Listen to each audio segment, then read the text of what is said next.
Welcome back. Time to talk some football. 3 rescheduled games were played on Wednesday in the English top flight. The match of most significance to the title race was played at Anfield, with host Liverpool tackling Leeds United. We have the highlights.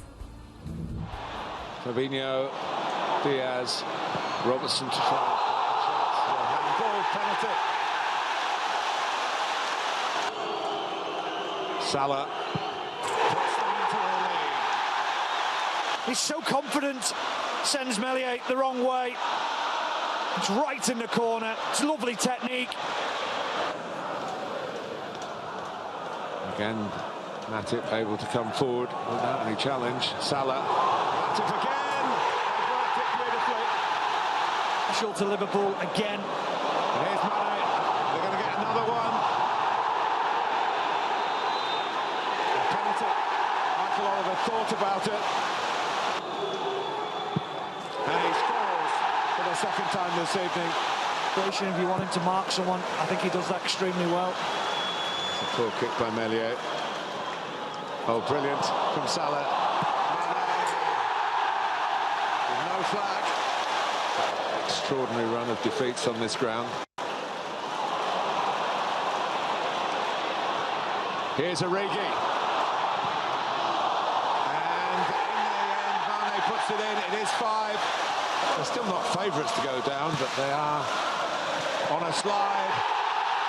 And they are now beaten 6-0.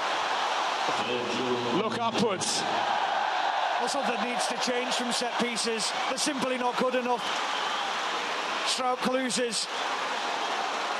Van Dijk, how can he miss? Well, George and Lance, what a performance by Liverpool to cut the lead between themselves and Manchester City. I almost said Manchester United by 3 points. 6 goals. Yeah, I mean, Leeds are a soft touch right now. The squad is missing, the midfield area. Calvin Harrison's absence is leaving the defence very much exposed. Even with him, there were times, based on the way they play, where they could get blown out in the way that they were today, and being vulnerable in the way that Manchester United exposed them to be on the weekend. And with him absent, it has just exacerbated their problems. They will never change under this manager. That's the way he plays the football. And the Leeds fans, they know it because that's what they saw in the Championship. They've come to accept, this is what we do. We're not going to lose 1-0. It's not going to be 0-0 with Leeds. We're either going to beat you badly or you're going to beat us badly. It's just the name of the game. Liverpool really exposed their limitations today in midfield and the defence, especially the lack of solidity in both those areas. Yeah, Lancey, 2 penalties from Mo Salah and, of course, 2 goals from Sadio Mane. All the goal scorers chipping in to ensure that they had a big win. Yeah, and significantly, the top 3 scorers in the English Premier League at the moment are all from Liverpool: Salah, Jota and Mane, which would be very pleasing for Klopp. And what has happened over the past couple of weeks just highlights the importance of not calling a league championship in January, yes, which many people had been doing because Man City had looked so, untouchable at the top. A couple of bad results and a couple of consistent performances by the chasing teams, things can look completely different. And here, almost at the blink of an eye, Liverpool are now 3 points behind Manchester City, and the title race is well and truly on. And George, what would you say has accounted to this consistency as of recent from Liverpool, and just Liverpool looking like the Liverpool that will challenge for a title? Because we have to agree, for quite some time, they didn't look like that. It felt as if the competition would have been between Chelsea and Manchester City. What would you say accounted for that? When clubs are in a good vein of form on the field, when things are right off the field, the club has a stability that just lends itself to positive football being played on the pitch. And when you add to that also, name the prominent Liverpool player who's injured.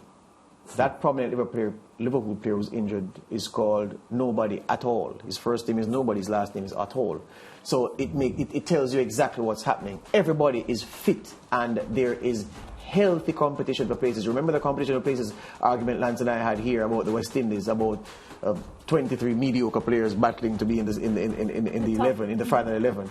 Here at Liverpool, you're talking about world-class players, especially in the attacking positions, who a man doesn't want to go through a game having a bad half, because he'll start fretting that he's going to be withdrawn early in the second half, and somebody will get the chance, grab the chance, and not give it up.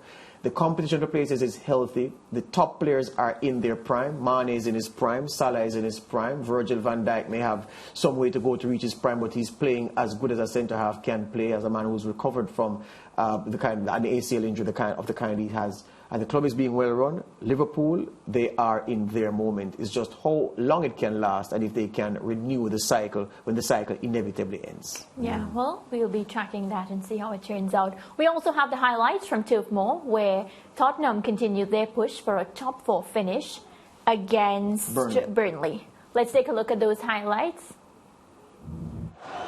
Harry Kane. Kane with that ball. Emerson Royale is waiting and sends it back into the danger area. He's got it back, Emerson Royale. And again. All the game. And what we're seeing out there, the endeavour, the desire has been brilliant.